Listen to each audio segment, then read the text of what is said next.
اور عرفان صاحب کا کہ یہاں بلانے کا, اتنے اچھے دوستوں سے ملوانے کا, اور میں بھی سیکھوں گا آپ سے. جو میں نے سیکھا ہے وہ اپنی زندگی کے تجربے سے میں تھوڑا سا بتاؤں گا. میری والدہ 14 اگست 1947 کو اسی دن پیدا ہوئیں جس دن پاکستان بنا. مجھے یاد ہے کہ میرے نانا اور میری پڑنانی جو ہمیں بتایا کرتے تھے کہ کتنے ہمارے رشتہ دار جو تھے وہ کٹ گئے, عزتیں لٹیں. اسی طرح میرے ایک استاد تھے گورنمنٹ کالج لاہور میں, مشکور حسین یاد صاحب, ان کی پوری خاندان کٹ گیا. اور جب وہ ہمیں واقعات سنایا کرتے تھے تو دل خون کے آنسور ہوتا تھا, ایک ولولہ, ایک دل کرتا تھا کہ ہمیں بھی اپنے ملک کے لیے قربان ہونا ہے, ہمیں بھی اپنے ملک کے لیے کٹ جانا ہے, اور ہم نے اس کی ترقی, اس کو اوپر لے کے جانا ہے کسی نہ کسی حوالے سے. تو بالکل ایسے ہی جب یہ پاکستان بنا تو لوگوں کا ولولہ, لوگوں کا جو جذبہ تھا وہ اتنا زیادہ تھا کہ وہ ہر طرح سے ایک نیک مسلمان اور ایک پاک مسلمان کے طور پر پاکستان کو اوپر لے کے جانا چاہتے تھے, کیونکہ اسلام کے نام پر یہ حاصل ہونے والا ملک ہمارے مسلمانوں کے لیے ایک آزادی کا پیغام لے کے آیا تھا. ہم بڑی تیزی سے اوپر گئے جیسے ابھی عرفان صاحب نے بتایا, اور جانا بھی چاہیے تھا کہ جب آپ کوشش کرتے ہیں ایمانداری سے, نیت سے, دیانتداری سے, تو آپ اوپر ہی جاتے ہیں, نیچے نہیں جاتے. آپ ہمیشہ ہیروز جو دیکھیں گے وہ نیچے سے اوپر جاتے ہوئے دیکھیں گے. پیراشوٹر کو کبھی آپ ہیرو بنتے نہیں دیکھیں, اوپر سے نیچے آئیں گے, وہ نیچے کی طرف, اور نیچے سے اوپر جانے والے ہمیشہ جو تلخ تجربوں سے گزرے ہوتے ہیں, جو محنت کر کے, کٹ کے اور قربانیاں دے کے آئے, وہ تو اوپر ہی جاتے ہیں. رات کو میں نے ایک کالم لکھا, میں کبھی کبھار ایک کالم لکھتا ہوں بنیرا کے نام سے, تو اس میں یہی موضوع تھا. عجیب سی بات ہے کہ اسی پہ آج مجھے بولنا بھی ہے کہ کون سی نظر لگ گئی ہمیں, یا کس نے بھانپ لیا کہ یہ تو پوری دنیا پہ یہ چھا جانے والا ملک ہے. اور جس طرح سے مدینہ کی ریاست پھیلتی پھیلتی پوری دنیا پہ ہم لوگ آ گئے مسلمان, اور ہر جگہ ہماری حکومتیں رہیں, تو کوئی نہ کوئی ڈر ضرور گیا, اور کہیں نظر لگی, اور قائد اعظم کو سب سے پہلے اس کا ٹارگٹ بنایا گیا کہ کہیں یہ قانون نہ بنا جائیں, کہیں یہ آئین نہ بنا جائیں, کیونکہ ان کا بنایا ہوا آئین اگر آج ہوتا تو شاید ہمیں آج جو مشکلات ہو رہی تھی یہ نہ ہوتی. اس کے بعد ان کو ختم کیا گیا. میں اس میں نہیں جاتا ڈیٹیل میں, جو ہم نے پڑھ رکھا ہے, کہیں نہ کہیں غلطیاں, کہیں نہ کہیں چیزیں, حقائقیں چھپی ہوتی ہیں, کہیں نہ کہیں کسی وجہ سے کوئی آپ کو غلط فہمیاں بھی پیدا کی جاتی ہیں. آگے چلتے ہیں تو کوئی اور سنبھالنا شروع کر دیتا ہے ہمیں, اور ہمیں چلانا شروع کر دیتا ہے, ہمیں اکنامک ایشوز میں ڈالنا شروع کر دیتا ہے. ہم پھر چلتے ہیں, پھر دیکھتے ہیں کہ کہیں نہ کہیں پھر ہمیں دو لخت کر دیا جاتا ہے. اور جانتے بوجھتے ہوئے ہم اتنے قریب تھے کہ ہم آپس میں کھاتے پیتے بڑے ہو رہے تھے, اور جتنے بازو جتنے مرضی دور ہوں, جب آپ ان کو اکٹھا کریں گے تو آپ ایسے انہیں ملا سکتے ہیں. یہ ہو ہی سکتا آپ کہیں جی وہ ادھر تھا تو یہ ادھر تھا. تو بہرحال آپ سب جانتے ہیں, اس ڈیٹیل میں جائے بغیر یہ سارے ایشوز پیدا ہوتے چلے گئے. ہمیں کمزوری, آبادی بہت تیزی سے بڑھتی چلی گئی, جاگیردارانہ نظام, گورے کی آزادی سے کالے گوروں کی ان کی غلامی میں ہم چلے گئے. اور فائنلی یہ ہوا کہ ہم پیدا کرتے چلے گئے جہالت کو, اور جاگیرداروں نے اور سرمایہ داروں نے ہمارے اوپر حکومتیں کرنا شروع کر دیں, اور کبھی بھی ہمیں اس جہالت سے نکلنے کا موقع نہیں دیا. آپ پڑھے لکھیں گے نہیں تو آپ کیسے مقابلہ کریں گے, کبھی بھی نہیں کر سکتے. تو میں باقی بھی موقع دوں گا, بیچ میں اور سوالات بھی لوں گا, لیکن ایک چیز جو ابھی میں سمجھتا ہوں میرے اپنے بچوں کے اوپر, میرا بڑا بیٹا بیرسٹر ہے, چھوٹا آرکیٹیکٹ ہے, آپ لوگ جو سامنے بچے بیٹھے ہوئے ہیں, آپ سے مجھے بڑی امیدیں ہیں. اسی جس طرح علامہ اقبال کو تھیں, مجھے بھی بہت امیدیں ہیں. اور میں ایک چیز پہ پورا یقین رکھتا ہوں, نبیوں تک, پیغمبروں تک کوئی نہیں پہنچ سکتا, لیکن کسی بھی شخص سے, چاہے وہ قائد اعظم ہے, چاہے وہ عمران خان ہے, چاہے وہ نواز شریف ہیں, چاہے وہ کوئی بھی ہے, جو اور بڑے نام بھی گن لیں, ان سے اوپر جا سکتے ہیں آپ. تو میں یہ سمجھتا ہوں کہ آپ سب کے اندر وہ پوٹینشیل ہے, آپ اپنے ملک کو اوپر لے کے جائیں گے, اور یہی ایک سرمایہ ہے جو آپ ہمارے سامنے بیٹھے ہوئے ہیں. Thank you very much.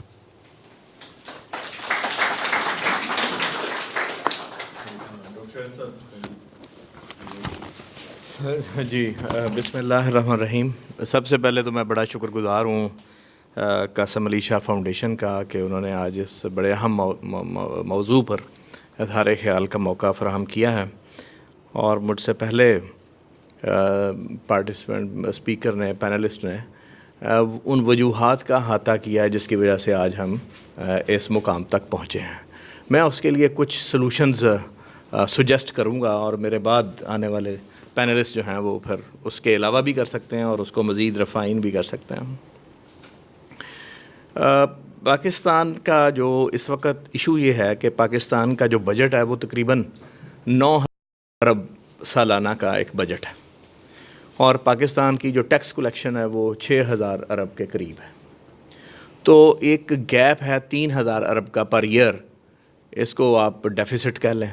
Us deficits کو میٹ کرنے کے لیے پاکستان کی حکومت قرضے لیتی ہے اور کئی سالوں سے ہم یہ قرضے لے رہے ہیں اور ڈفرینٹ شرح سود کے اوپر لے رہے ہیں. اور غالب نے کہا تھا کہ قرض کی پیتے تھے میں لیکن سمجھتے تھے کہ ہاں رنگ لاوے کی ہماری فاقہ مستی ایک دن. تو اس کے اوپر ہم مست رہے اور قرضوں پہ قرضے لیتے رہے, ادھر سے قرض پکڑا اور واجب الادا قرض جو ہے وہ دے دیا.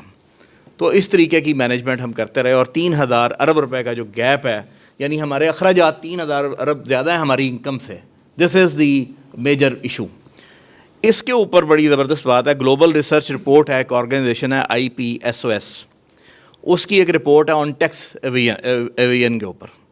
وہ یہ کہتی ہے کہ پاکستان کی جو GDP ہے, جو پاکستان کی بلیک اکانومی ہے, جو پاکستان کی انفارمل اکانومی ہے, جو پاکستان کی شیڈو اکانومی ہے, کاشف انور صاحب اس کے اوپر زیادہ ڈیٹیل سے بات کریں گے, یہ 40% آپ کی بلیک اکانومی ہے.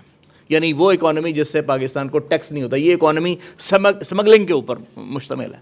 اور کچھ رپورٹس میں نے ایسی پڑھی ہیں جس میں یہ فگر 35.6% تک گئی ہے, اور اس رپورٹ جس کا میں تذکرہ کر رہا ہوں اس نے 40% تک کہا ہے. یعنی اگر یہ سمگلنگ کے اوپر کنٹرول کر لیا جائے اور بلیک اکانومی کو آپ ٹیکس نیٹ کے اندر لے آئیں تو آپ کا یہ تقریباً 9000 ارب روپے ہے جو آپ کا خرچہ ہے وہ پورا ہو جاتا ہے اور آپ کو کسی قرض لینے کی ضرورت باقی نہیں رہتی. دوسری جو ہمارا ایک ایشو ہے وہ ہے پاپولیشن کا. اس پورے ریجن میں اگر آپ دیکھیں پاکستان کا جو پاپولیشن گروتھ ریٹ ہے وہ 1.8% ہے, جبکہ انڈیا کا صرف 0.8% ہے اور چین کا 0.1% ہے. سری لنکا اور بنگلہ دیش کا 1.1% ہے.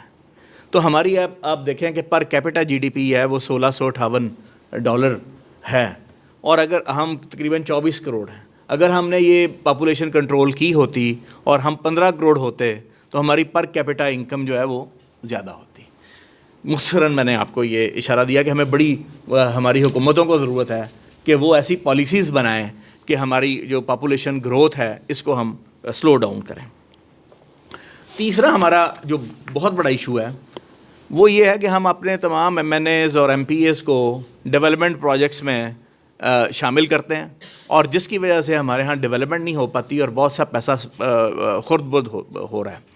ہمیں اپنی جو لوکل گورنمنٹس ہیں اس کو امپاور کرنا چاہیے. امریکہ میں لوکل گورنمنٹس وہ جگہ ہیں جہاں جمہوریت کے ایکسپیریمنٹس کیے جاتے ہیں اور جو سکسیزفل ہوتے ہیں انہیں ملکی لیول کے اوپر, وفاق کے لیول کے اوپر ان کامیاب تجربات کو اوپر رپیٹ کیا. These are the laboratories of democracy.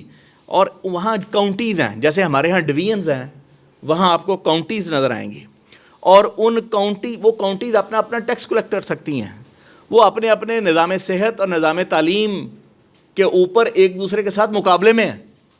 مثلاً ٹیکسس کے اندر جو لاز ہیں, آپ گن رکھ سکتے ہیں, اسلحہ رکھ دوسری ریاست میں نہیں رکھ سکتے. تو وہ ریاستیں آپس میں معاشی مقابلے میں ایک دوسرے کا سامنا کر رہی ہیں کہ کہاں اسٹینڈرڈ آف لیونگ جو ہے وہ زیادہ ہائی ہے. تو ہمارے ہاں ایسا کیوں نہیں ہو سکتا کہ ہر ڈویژن کا ایک الیکٹڈ کمشنر ہو اور ہر ڈسٹرکٹ کا ایک الیکٹڈ میئر ہو اور گجرانوالہ جو ہے وہ گجرات کے ساتھ مقابلہ کر رہا ہو, فیصل آباد لاہور کے ساتھ مقابلہ کر رہا ہو اور لاہور جو ہے وہ کسی اور شہر کراچی کے ساتھ مقابلہ کر رہا ہو کہ لیٹس سی کہ ہم نے اس دفعہ کتنی ٹیکس کلیکشن کی ہے, ہماری یونیورسٹیز کا معیار کیسا ہے, ہمارے ہاسپٹلس کا معیار کیسا ہے, ہم ویلفیئر کے کیا پروجیکٹس دے رہے ہیں. تو اس قسم کے کمپٹیشن ہمیں اپنی لوکل گورنمنٹس کو, جب تک ہم اپنے بلدیاتی نظام کے اندر امپاور کو ڈیوالو نہیں کرتے اس کو, اور یہ جو MNA اور MPAs ہیں ان کو صرف لیجسلیشن تک محدود نہیں کرتے, ڈیولپمنٹ جو ہے وہ سلو ڈاؤن رہے گی. اسی طرح اگر آپ چین کو دیکھیں تو ڈینگ زیاؤ پنگ نے جب چائنیز اکانومی کو لبریٹ کیا تو اس نے اپنی گورنمنٹ کو یہ کہا کہ چائنا کو 4 زون میں تقسیم کیا اور 4 اکنامک زونز اس نے, جس طرح ہمارے ہاں ٹیکس فری اکنامک زون بنتے ہیں، تو اس نے 4 زونز بنائے. ان میں سے شنزن ریجن جو تھا وہ بہت ہی سکسیزفل تھا. 5 سال انہوں نے اس کی اسٹڈی کی، اور اس کے بعد آج چین کے اندر 35 یہ ریجنس ڈیولپ ہو چکے ہیں. اور جن لوگوں نے پہلے ریجن میں شنزن ریجن میں کام کیا تھا وہی پریزیڈنٹ شی کی ٹیم کا سب سے بڑا ایک حصہ ہیں. تو ہمیں یہ تجربات اپنے ڈویژن لیول کے اوپر لانے ہوں گے، ڈسٹرکٹ لیول کے اوپر لانے ہوں گے، اور پھر اس طریقے سے ہمیں آگے بڑھنا ہوگا. اسی طرح مینوفیکچرنگ انڈسٹری ہماری جی ڈی پی میں صرف 19.12% کنٹریبیوٹ کر رہی ہے. ہم جیسے جتنے بھی ترقی پذیر ملک ہیں اس کی اگر ہم انڈیجنس مینوفیکچرنگ بیسڈ اکانومی کو ڈیولپ کریں تو صرف یہی ایک راستہ ہے جس میں میاں رئیس صاحب میرے پاس بیٹھے ہیں، جو ہمارے ملک کی یوتھ کو امپلائمنٹ دے سکتی ہے. اگر ہماری اپنی مینوفیکچرنگ بیس کو ہم اسٹرانگ کریں، امپورٹس کو کم کریں، تو یہ امپلائمنٹ بھی جنریٹ کرے گی اور ٹیکس ریونیوز بھی جنریٹ کرے گی. اور دس از دی اونلی وے فارورڈ کے بجائے ہم یورپ کی اور دوسروں کی نقل کریں اور براہ راست جمپ ان کریں انٹو دی سروسز سیکٹر. ہمیں مینوفیکچرنگ بیسڈ اکانومی کو اسٹرینتھن کرنا ہوگا.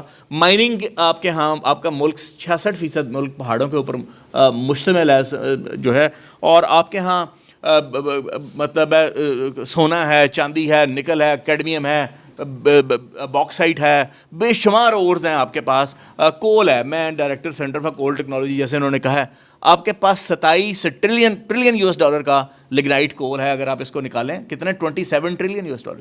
اچھا آپ اس کو اس طرح آپ کے پاس بے شمار منرل ہیں. آپ دنیا کی ایک ویلتھیسٹ نیشن ہے، لیکن ہمارے پاس ایسا ہیومن ریسورس نہیں، ہمارے پاس ایسی ٹیکنالوجی نہیں کہ ہم اس کو ایکسکیویٹ کر لیں، اس کو ریفائن کر لیں، انرچ کر لیں اور انٹرنیشنل مارکیٹ میں اس کو بیچ سکیں. تو جو مائننگ انڈسٹری ہے اس کا صرف اور صرف جو شیئر ہے وہ 2.4% ہے.